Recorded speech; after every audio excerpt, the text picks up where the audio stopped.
But let's keep it then with what's going on with the debt mutual funds and what SEBI has told them. Do remember that the SEBI chairman talking about how these debt mutual funds really need to cannot forget the difference between investing and lending, and that's what Ajay Tyagi said, talking about the confusion on the multi-cap funds. He also stressed that an expert group for stress testing will be set up soon.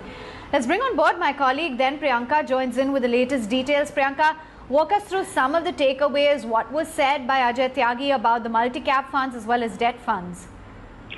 A lot of important points made by Ajay Tyagi in the 25th AMFI annual meeting today.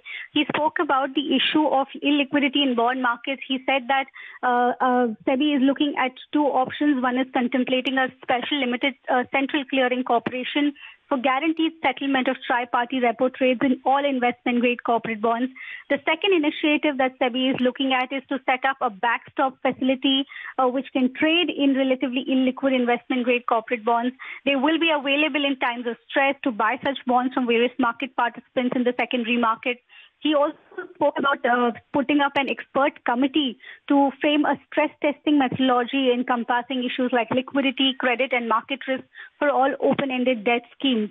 A very important point made by the SEBI chairman is that mutual funds are not banks and they should not attempt to behave like a bank, because the important issue always remains the interest of investors and their money. The mutual funds should strive to categorize funds properly so that there is no confusion among investors, there is no mis-selling that happens. And he's also highlighted that recent instances have shown that there is no alternative to prudent risk management.